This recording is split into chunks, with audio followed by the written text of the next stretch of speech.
Hello, my name is Tamika, and today I am talking about character development because recently I have been working on a number of projects and I need to write character bios for a couple of those projects.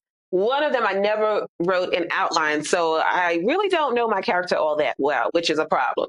So I was rereading Syd Field's screenplay book, particularly the chapters that focus on character development.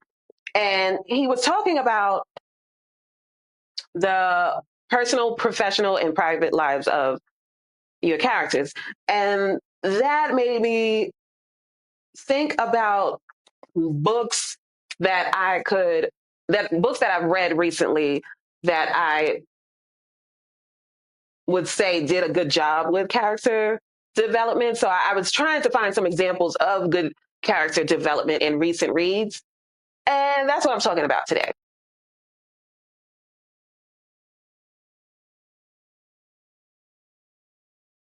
So recently I read The Reappearance of Rachel Price by Holly Jackson, and she is the author of A Good Girl's Guide to Murder, the trilogy. And this is a YA mystery thriller. And in this book, we follow Belle. She's an 18-year-old who was raised by her father because her mother went missing when she was a baby. And so the family, they are currently doing this documentary about the disappearance of her mother, Rachel Price. And Belle is very much interested in trying to get to the bottom of what happened to her mother. There was some implied blame with the husband, but no concrete evidence that he was behind the disappearance. While they're doing this, the family is doing this documentary. Rachel Price, the mom, reappears.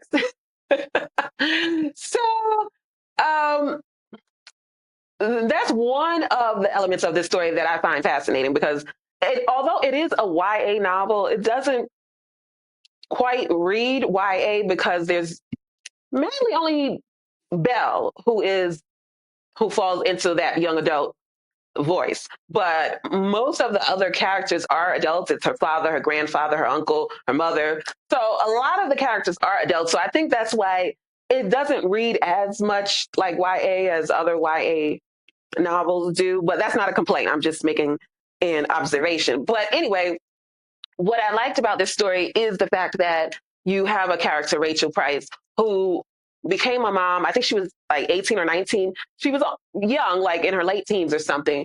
And she became a mom and then wasn't, a mom for long. She had a baby and then all of a sudden she just vanished. And the father, he raises his daughter, but the case is never it becomes a cold case. It's never solved. And Belle, she wants answers to, what happened to her mother. So then when her mother reappears, she gets some of those answers about what happened. Slowly but surely, she gets those answers. But what was really interesting about the daughter and the mother characters is because there was that long absence between the two of them, I was looking to see that development of how Rachel Price goes from being an inactive mother to an active mother, and in the story,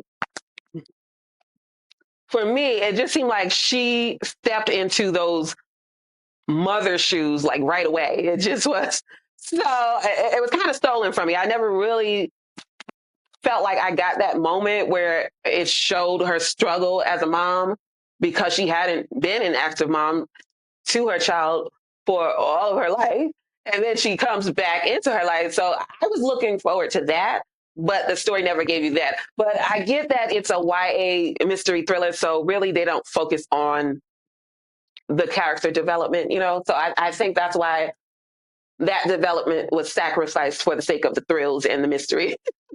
Well, I mean, I was really looking forward to that because that would have been so interesting because, a mother who is a mother the entire time versus a mother who hasn't been in her child's life for 18 years. Like that, those are two different mothers. You know what I mean? So the story, at least that part of the story, would have been so unique to see that.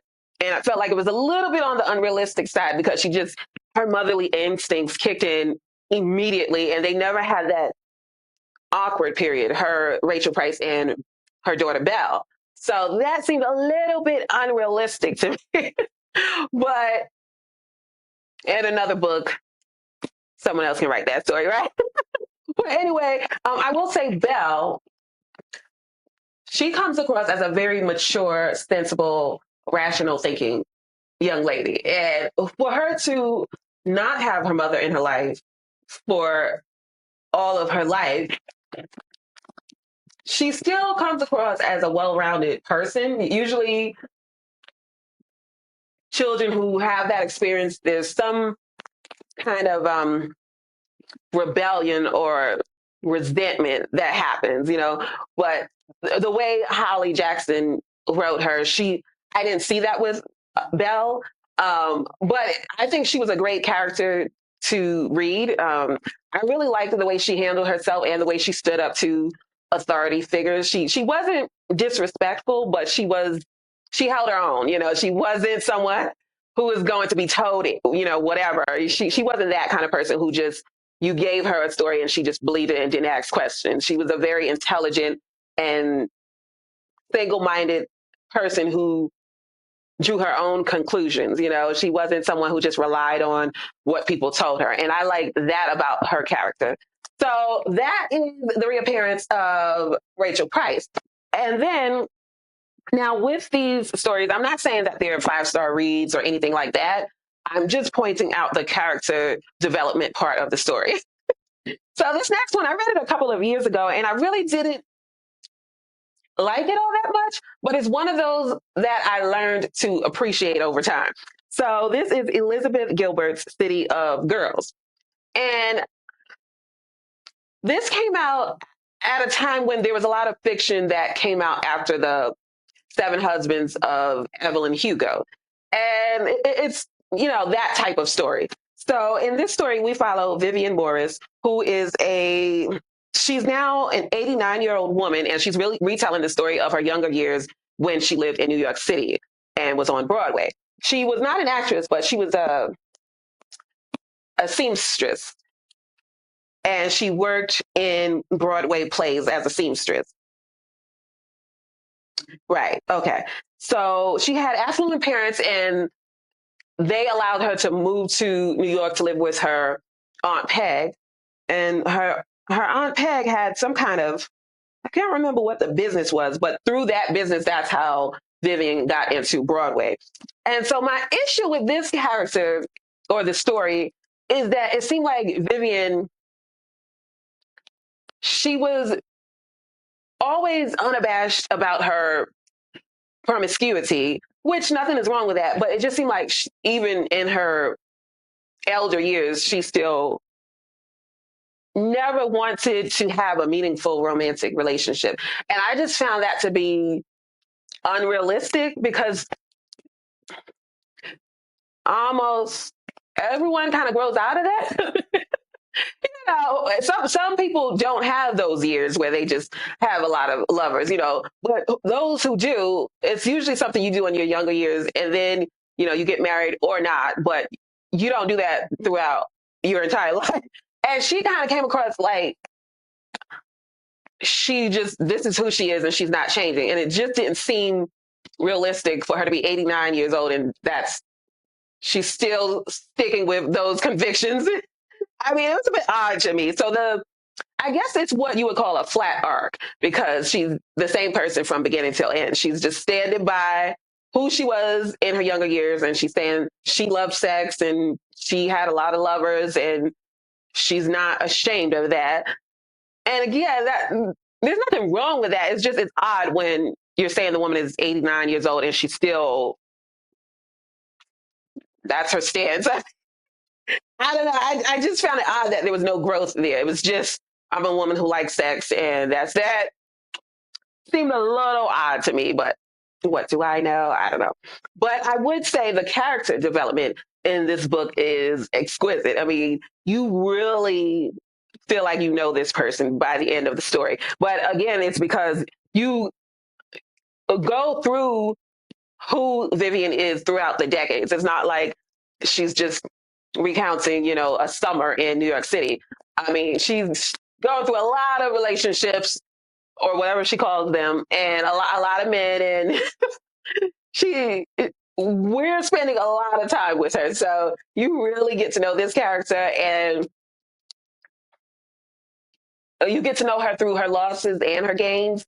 And even when she goes through a rough breakup, it just doesn't affect her the way it affects most as far as what I'm used to reading. So that's what I found interesting. And that's kind of why I didn't initially like the story all that much. But I had to come back to it to appreciate this story. I mean, I guess there are some people like that, So this is one of those stories that kind of lingers in your mind, and you just, I don't know. I find this character unrealistic, but still interesting at the same time. But yeah, I mean, it's not, I wouldn't say it's a 5-star read, but as far as the character development, it's very good at letting you know who this woman is. Like, you really know this type of woman. So that's what I would say about this. Those are the two books that came to mind for me that I think handled character development really well. Um, so yeah, let me know what books you've read recently that did a good job with character development. I feel like usually a writer's focus is either character or plot. And usually with thrillers, it's plot, and with like literary fiction, it's character development. But every now and then you find those books that do both. So let me know if you found one recently. Hopefully you found this video helpful. And if you liked this video, please give me a like. Also, I would love it if you subscribe. I upload videos every Saturday. And let me know again, what are some of your recent reads and if you found anything helpful when it comes to character development. I have, let me see, what am I reading lately? I recently finished The Honey Witch, and that also was a really good one. I should have talked about that one. But that one was a really great example of character development. Um, that I think people are calling like a fantasy cozy not mystery, a cozy fantasy, because it does have, it's fantasy clearly, but it's got that cozy vibe about it. It's a very quiet, slow moving story. But I really liked the main character. Anyway, I'm starting to ramble, so I will catch you in the next one. Thank you so much. Bye.